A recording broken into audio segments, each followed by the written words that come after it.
Edit Audio. Hello, everyone. I'm Robin Hopkins, and this is Well Adjusting, where I talk to people about life stuff, but not in an NPR way. It's more like we're at the bar, having cocktails, getting into your business sort of way. It's giving drunk NPR. Oh, and producer Steph is here too. Hello.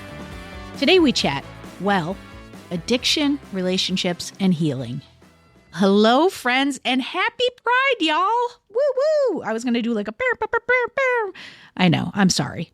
Over the next few weeks, we've got episodes with Julia Scotti, who talks about dating as an older trans woman and trying to love yourself. She's a stand-up comic who's hilarious. You're going to love it.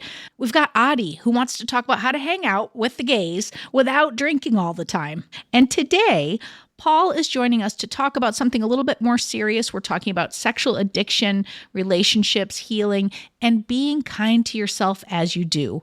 We are so proud and excited that we get to talk about all the complex life issues that hit our queer community and all the intersectionality that comes with it. So, without further ado, let's get right to Paul.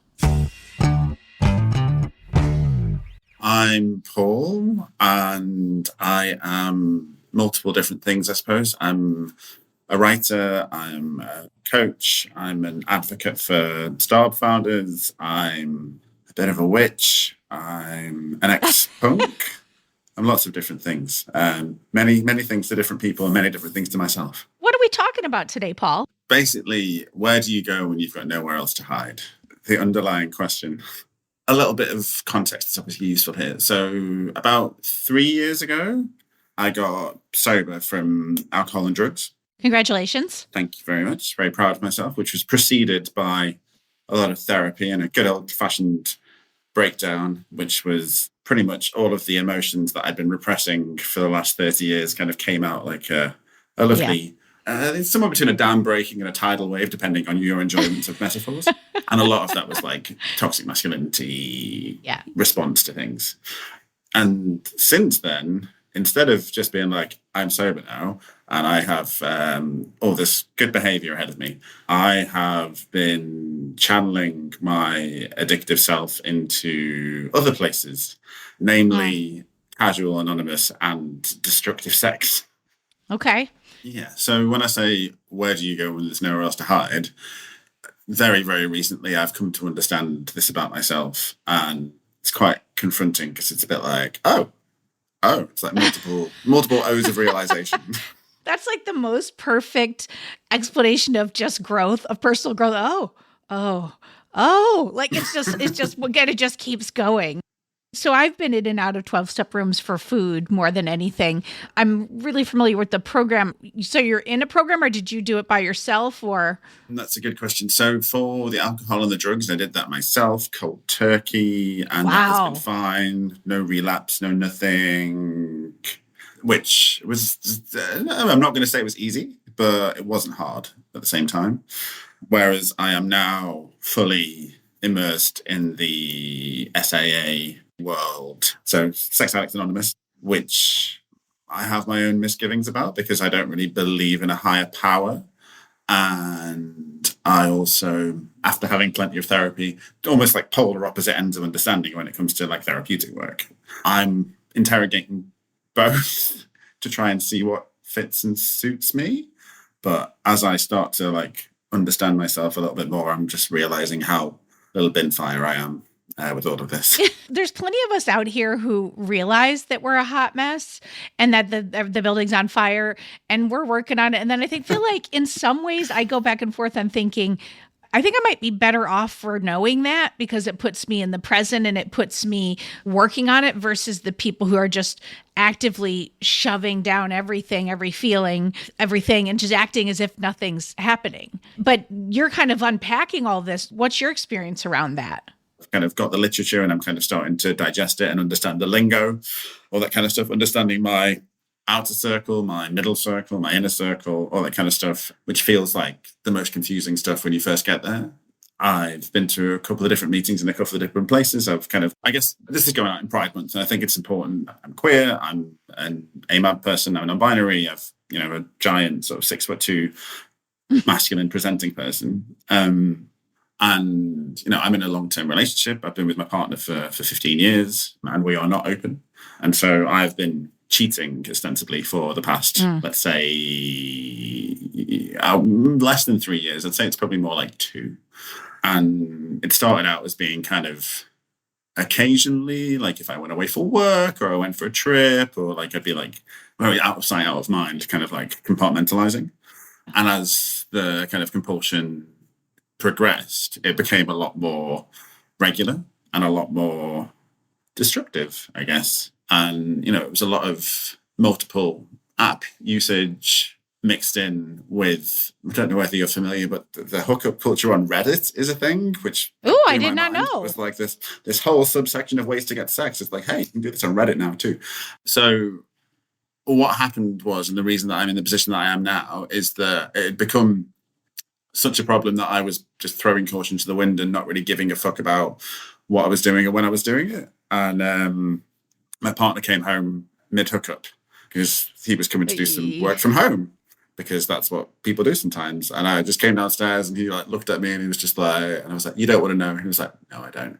Wow. And so he carried on working. I got my hookup out, and then it's been just over a month since the time bomb went off. But I see that as like more of a time bomb in myself than in our relationship, weirdly, because he's been actually incredible, because I've just like been really honest with him and explained things to him, and we are still together, and we've been in therapy together for about 4 or 5 months anyway, because we've been together for so long. We decided that we wanted to figure out what the next 15 was going to look like. So let's do that together intentionally, figure out our needs, figure out our wants. And initially he'd said, oh, so you wanted to go to therapy so that you could tell me that you were doing this. And I was like, absolutely not. I was never going to tell you I was doing this.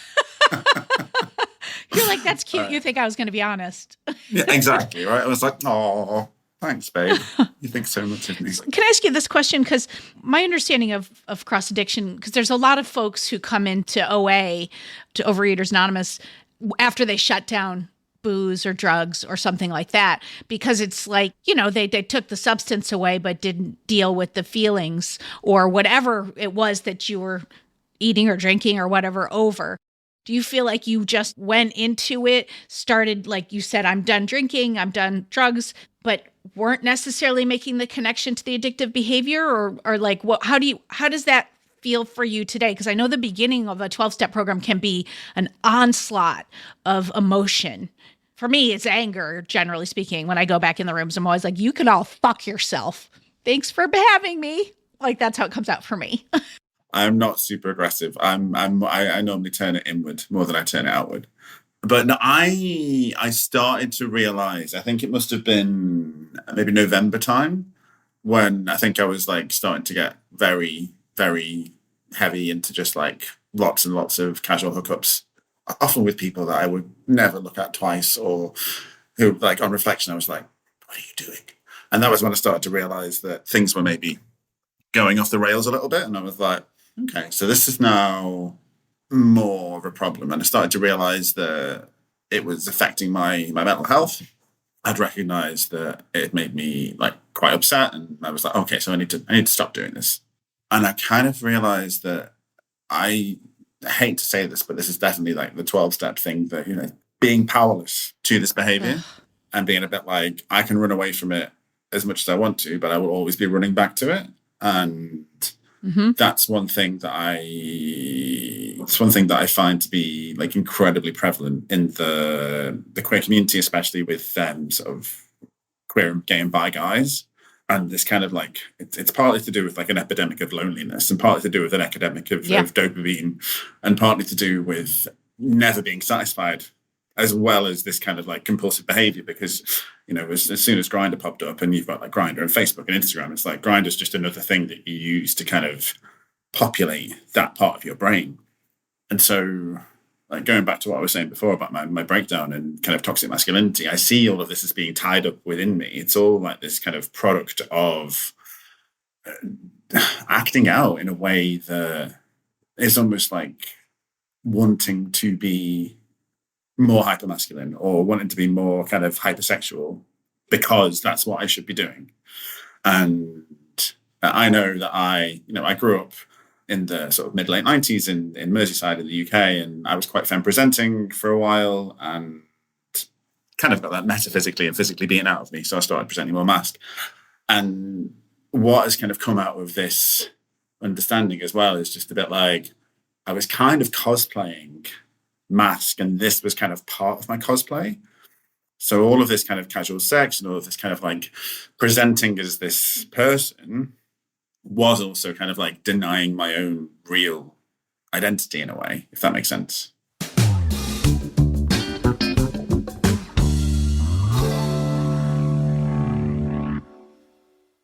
Hey friend, I'm just jumping in here to say that we've got a new way to get in touch with us. If you want to leave us some feedback, hopefully good, or suggest an episode topic or ask a question, all you have to do is go to sayhi.chat/welladjusting. The link's in the show notes, but I'll say it one more time. sayhi.chat/welladjusting. You could leave us a voice memo and we might just use it on air. And if you happen to be enjoying this episode, why not go ahead and subscribe to the podcast or rate and review us? You won't regret it, folks. When I'm thinking about where else can I hide, obviously the alcohol and drugs thing will never be, like, I'm never going back there. I know that's not going to happen, so I feel quite comfortable about that. When it comes to sex, I am genuinely concerned that I could relapse with that. Like, I think that is something that really worries me, is that like I could hurt myself and I could hurt my partner just by complete carelessness and knowledge of, even though I am right now sexually sober, whatever the fuck that means. And in that context, where's the hiding? Like, which part of you's hiding?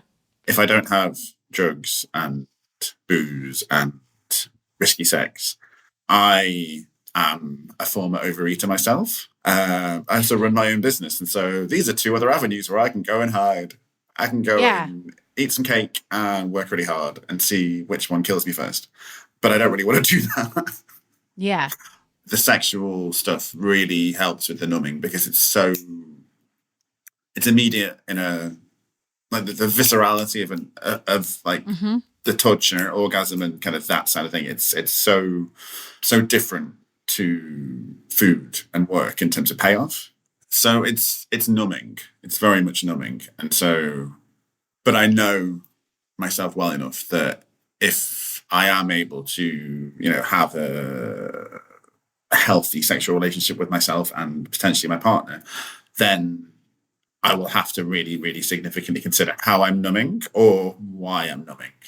I know. And I'm a firm believer. Like, I watched my mom, drink herself to death really slowly. But I often thought of her, we had such similar personalities. And I think of myself as a slightly more healed version of her. But I often thought of her as too sensitive for this world. And in that, like, that hurts and things. And I think when I have sat in rooms, I see many people like that. Like, some people can take a thing and they can either compartmentalize or they can just ignore it or they can just go, well, that's that, and then move on. And then there's others of us, like, and I feel like there often goes hand in hand with like seekers type personalities who are always trying to better themselves. Every slight is a hurt, at least for me. I don't want to put words in your mouth, but I'm just curious how you see yourself and your personality and in that whole scheme of this whole thing. Okay. I'm going to tell you a little story. Ooh, I love a story. I love a story too. It's not a happy story. So what you told me is just kind of made me really think about something. So the two people that I first ever came out to were my brother's two best friends, and they're both dead. And the reason that they are both dead is because of addiction.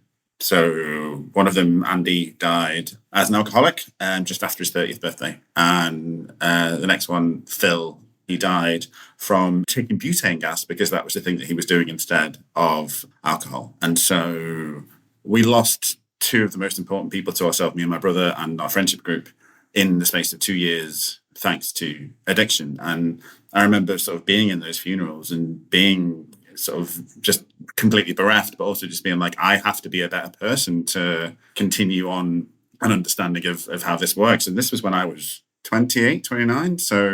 And I'm 44 now. And so that was a long time ago. And I'm still unpicking all of that. But they were both very, very sensitive men. They were both ostensibly straight, but maybe not. And I think that one thing that you touched on before is that I'm incredibly sensitive. And I've always been incredibly sensitive ever since I was a kid. And I've had it like told to me that it's not right for a boy to be sensitive, or because of that, reinforce myself that it's not okay to be sensitive. And it's only recently that I've started to kind of really allow myself to see my sensitivity as, this sounds fucking cheesy, a superpower. Because and this is not a direct quote from Beaches, but it is, I feel things deeply. Sorry, got to get the gay out.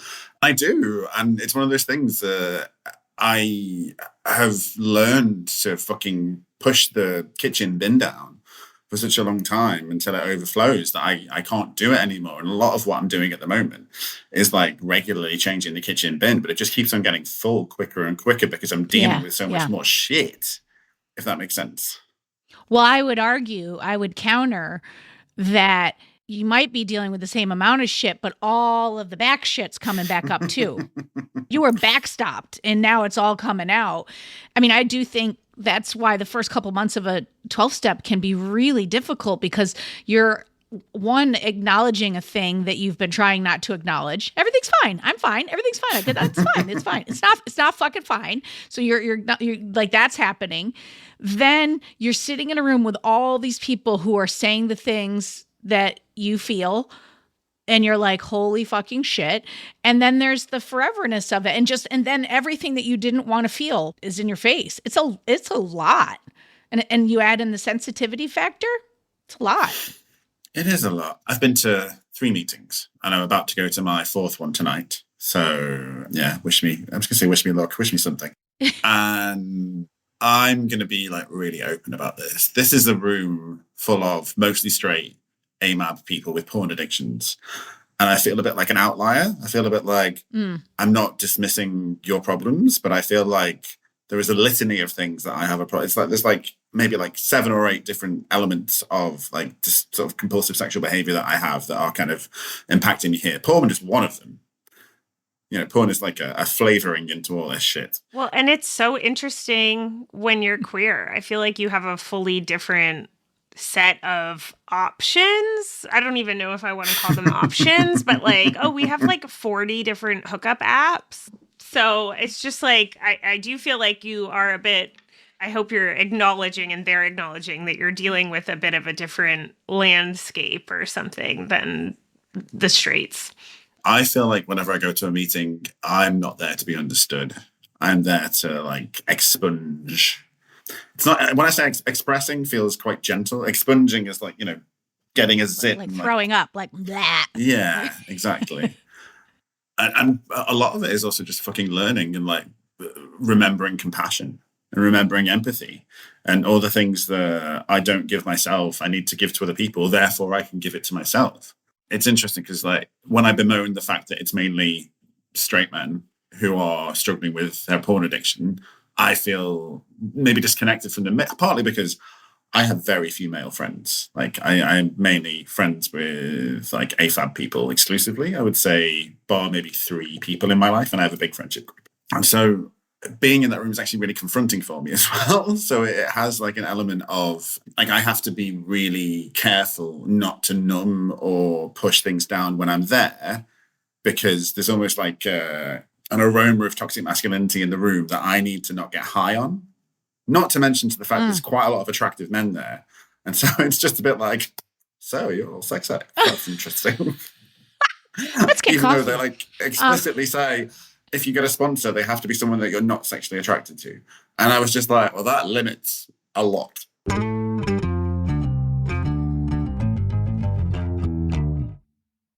To hide or not to hide does not feel like the question. Although it is, that's the behavior that's happening. What the question to me feels like this pimple expression. After you pop the pimple, then what do you put on your skin to make it feel nice? You know, it's like, what are the things that you're bringing in? And we're going to just stick right with that metaphor. I stand behind it. Shame hates vulnerability, right? Yeah. And so I'm talking to some strangers about this so that I can freaking process it, right? But it's also going to be on the internet where other people can hear it. And so for me, and not being shameful is part of this, but it's also really like not hiding for me is about like being so unequivocally myself that I'm happy and I don't want to hide, that I'm proud, that I'm like 100% the person that I've always been without any of the caveats. It's just to be who I am. I don't want to have to fucking perform. I want to just exist. And I feel like I've been performing for a really long time. And right now I just want to like go and wear some clown shoes and like, punch a fascist in the face and be like, that was my good day. I talk a lot about that. I have like 12-year-old Robin and she's like in these like, 1970s Levi's with the bowl cut that my mom gave me. And I'm like, much like she's always inside me, I also think that person of me who goes to food or has an addictive personality is always another facet that's inside me.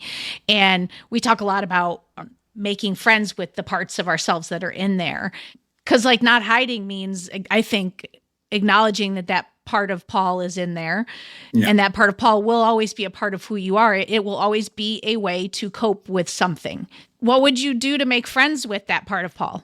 My inner children, as I call them. So I have an inner 8-year-old and an inner 15-year-old. And my inner 15-year-old is an element of this. Because my inner 15-year-old was chubby, felt ugly, felt undesirable, also was like struggling with gender identity and, didn't really fit in lots and lots of different ways and was taking quite a lot of drugs.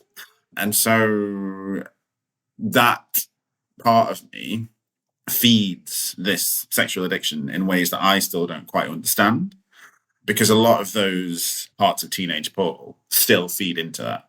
Like that need for validation, that need for other people's desire or other people's attention so that I can be worthy is a big part of this. So one of the things that I know that I'm going to have to do is, there might be some TMI here, but you're just going to have to deal with it. So one of the things that I have explored in the last 5 weeks is like, how do I have sex with myself without it being problematic? Right? Which means no fucking with people that are my partner, not that my partner's planning on having sex with me anytime soon. No porn, no erotica, no fantasy. And so basically it's about masturbation in kind of like a self-love element. Yeah. And I was listening to, I can't remember what it's called, but my friend recommended it to me. It's a Sex Witch podcast about self-love. And they were just talking about like how they use masturbation in spell work and how they're just like, oh, well, when I'm about to orgasm, I think about the thing that I really want. I was just like, oh, this is interesting. This is a completely different approach to what I was thinking about. And so kind of coming back to what I'm trying to say is that if I'm going to, be friends with 15-year-old Paul and sex addict Paul, then I also need to love exactly who I am and who they are in a way that isn't bound in conditional fantasy or dopamine addiction. It's completely based in the person that I am. And that's where this kind of conundrum really lies, is self-love, self-compassion, self-desire, all that kind of stuff, which I know sounds like bordering on narcissism, but I think that it's not about like reflective love, if that makes sense. It's about internal love. Yeah. 100% makes sense. And I think that's why so many people are, when they go to a 12-step, they think they're getting, either like a diet plan or whatever. And it's like, you're not getting any of that shit. What you're getting is people being like, what did you hate about yourself? You're getting yourself thrown back. Exactly. And then sitting with it. And then what's the next right action I can take? And it's like, when you bring up the dopamine thing, I was getting the image of like a DNA, how they're like wrapped around each other. Like these two things like are intertwined, this idea of loving all pieces of ourselves. And then the thing that we picked up to get away from the feeling of not loving those pieces of ourselves. And those become like tree branches that grew together. And it is incredibly difficult because I think it can be such an automated thing. And especially like you're talking about an addiction of a thing that you are still going to do. Like booze and drugs, you could just stop it. Food, sex, you're going to need those things and want those things. And then it's like, well, what is an abstinent version of that? It gets real confusing right fast. Also, that's what I was going to say when you said that you were like trying to have sex with yourself in a way that is positive. My first thought was, oh my God, like you're such a like bold and like awesome person that you're able to like approach that already. Cause I feel like myself, I would just be like, I'm not touching anyone or anything and everything is off limit. Like I would black and white it so quickly, but it's like you're already facing your demons and figuring out ways to like do it in a way that's healthy. And I just think that's like very hard and also like really cool and beautiful because it is something you need. Like you need like touch and sex, whatever that looks like to you. So to be able to define that so early on in this process is already going to be like, you know, a bajillion times beneficial to you. So I think that's really cool. And I hope you see that. Thank you. I am going to take that without adding any kind of buts. You're welcome. There we go. No buts.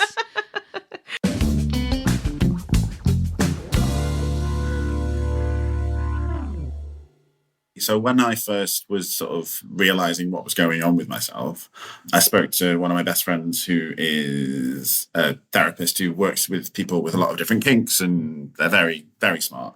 And they were just like, okay, so I've never worked with anybody with this problem before, but it sounds very, very similar to overeating. And it sounds very similar to relationships with food. So why don't you look at how people with those instincts and needs approach recovery? And so the first thing that I did was use some generative AI to use that and apply it to sex, which is really helpful because I do see the two as being really overlapping, especially because I do have my own kind of former overeating issues that, you know, may well rear their ugly head eventually. So being able to, you know, realize that when I'm sat with, you know, like a family-sized chocolate trifle on a Tuesday evening when my partner's at choir, I'd be like, is this guilt and shame? Is this a trifle? That was going to be my next question to you because, like, full disclosure, I started a GLP-1 in October, and one of the most surprising things that came from it was it quieted the conversation in my head. I did not expect it, and I feel, dare I say, almost normal in this area now. And like, you would have to pry that fucking GLP-1 out of my cold dead hands like that. Like I was like, oh, I don't actually want to finish that. And like, 9/11 happened and I made a tray of baked ziti. Like there was never a time where I wasn't food planning. But the reason I bring that all up is I wonder, like, over this whole journey for me of recognizing I've got this issue and knowing when I've got a handle on it, when I don't have a handle on it. Now I have this new experience of voices being quieter in my head. So I'm starting to maybe look at when I'm in it and when I'm not in it. And I'm wondering, do you know yet? Are you able to go, oh, that was compulsive? Oh, of course. Oh, yeah. I'm conscious that, like, those cravings, shall we call them, usually only last for 90 seconds, right? But, you know, 90 seconds can happen again and again and again and again and again. It doesn't need to have like these big old gaps between them. But I, in the middle of doing a coaching program at the moment, and a lot of what I'm working on is a lot of this. It's a lot of like, how do I sit with this and activate the side of myself which is positive, rational, compassionate, caring, thoughtful, instead of being, you know, judgmental or wanting to be driven by compulsion, or that has a habit and they need to solve it, or, you know, feels a hollowness that needs to be filled, or has a numbness need because something's too complicated or too challenging. So I guess because I'm in the middle of this, I'm never not self-interrogating, it feels like, for whatever reason. But this is actually, it's really useful. I feel like sometimes things come along at the right time to kind of solve, not problems, but to kind of, to give me what I need. In the beginning, it seems like with the booze and the drugs, you just were like sheer fucking willpower. You were like just every like strong queer in the world. You were like, I've been through worse. I've got this. And you just did it. And that's great, but it didn't handle all of the triggers and the things that had 15-year-old Paul being like, woo. So it was like, then the universe was like, nope, so we're going to give it to you again. And then but you're like in the middle of it and you're doing all of the things. You're like, okay, I can't do this on my own. So you've added in support and help. What I'm seeing and what I'm hearing and what's so lovely and makes me so happy for you, even though I know that you are in the middle of shit, is that like you do have all the tools and you are doing it and you are in this process. And these are the people who recover. Hopefully, yes. But there's like a caveat to this. So I put a lot of pressure on myself. And that's the problem that I have, is that nothing's ever good enough and I will never be good enough. And until I do that self-worth work, I'm going to keep on pushing. And I'm also incredibly impatient. And so all of these different things, I'm just like, I worry that this impatience and this past received knowledge, whether it's true or not, that I'm not good enough, that is what will tilt or knock the pedestal so I fall off. Well, I'm going to say two things. One is that Steph and I are sitting here smiling at you while you're saying a very hard thing, and it's because we see you, we are you, we're with you. Like you could have just been describing Steph or myself. So it's so like you're not alone, and that's I think good because I need to see people make it. That helps me. But I also want to say, yeah, sometimes the pedestal is going to tilt. You said it. We are humans, and it's fucking hard. Like it's just how quickly can we recover? How quickly can we go, what's the next right thing I can do right now? I really fucked that up. Like 4 years ago, I wouldn't be able to have this conversation. Which also there's like a queer underbelly to that too. And like the shame and how there's so much that is like robbed of you of your first adolescence that like you are kind of experiencing another adolescence. Like these things are all related and are all very relatable. So I hope you don't feel so alone in them. But you know, I also think the thing that like knocks the pedestal over is also the thing that like makes the pedestal come back and makes it like a place that you can stand at and makes it a thing that you can talk about. And like you're so much further along on that journey than I think you have, at least to us, given yourself credit for. And normally we like give homework in these. And I just have been like sitting here the whole time being like, you're doing the most. Great. And like, you have been dealt a shit hand. Like you're starting off with a hard hand and you're still doing the most. And like, that is really beautiful. And I'm sure your partner sees that in you. I'm sure like anyone who knows you sees that in you because I've sat with you for 45 minutes and I'm like, wow, you're really doing the most. I'm not in any way against homework. I want you to do my sticky notes thing because as we're talking, like I love a sticky note and I put them on my stupid mirror and they're on my computer monitor right now. And like, I'm sure you'll relate to both of these. One of them says, if I'm too busy, I'm not doing anything well, which is a reminder for me to try to slow the fuck down. And then my other is just like a mantra. It's my mantra from when I was like a kid, and I still say it because it's all of the things that I still worry about. So I have a before bed mantra that I do, which is I am loved, I am safe, I've done nothing wrong, I make mistakes, but I am not a mistake. That's beautiful. That's beautiful. So beautiful. I want to write that. I'm going to take that one. All I want from you is today, at some point today, is to, I don't know if it's a walk or if it's like listening to music, but you're doing something that's frivolous with the intention of celebrating yourself. It could be take a bath. It could be dancing. It could be, I don't care what it is, but something. Can I tell you that I've already done that a couple of times today? Yes! Yay! See, you're doing all the things. So basically, I'm going to say appease my inner 8-year-old. I try to dance at least once to twice a day to something ridiculous. I love that. In order to make him happy because he was all about the dancing. You already did the homework before we even assigned it. You know, I think you just need to release the shame and know you're doing good work. Remind yourself it's not linear. It's going to take all the time it takes. And you're going to fall and then you're going to get back up. I think about it like riding a bicycle. Like when you very first learn how to balance, it's very fucking hard to get. And then you get it and you're like, oh, I have it. And then you fall. I just want to say thank you for coming on talking with us. This was like such an incredible conversation. And, you know, I'm so proud of you. I just met you and I'm so proud of you. It's like, I think you're doing great work. And you are on a quest to not hide. You have all the answers.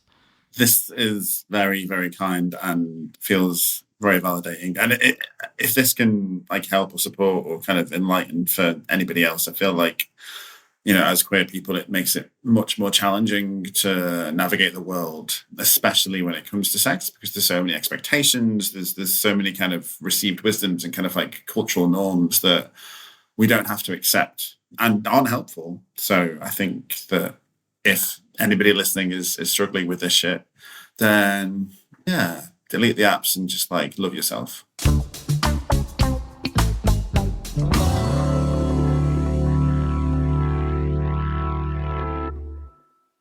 Okay, friends, that is it for today. And guess what? Before I go, I'm going to say it one more time. Happy Pride, folks. And hey, if you are listening and you happen to be struggling with any type of addictive issues, please reach out and get some help. There's 12-step programs. There are great therapists out there, and lots of those therapists work on a sliding scale in terms of your income. And sometimes just starting by talking to people who support you can help point you in the right direction. But we have also put some links in the show notes too. Thank you so much, Paul, for bravely sharing your personal journey with us. For more Robin, and you may need that, you probably don't need it, but like if you do, you can follow me at Real Rob Hops on all the platforms, all the socials, as the kids today say.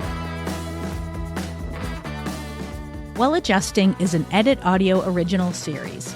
It's exec produced by Steph Colburn and Robin Hopkins. Our producer is Maria Passingham, and our production manager is Kathleen Speckert. This episode was edited by Oliver Grandis. Thank you to the entire Edit Audio team and to you for listening. Oh, hey, before you take out those AirPods, this show is just for entertainment. If you are in need of help, please, please, please reach out to a professional. Go ahead and get that help. You deserve it.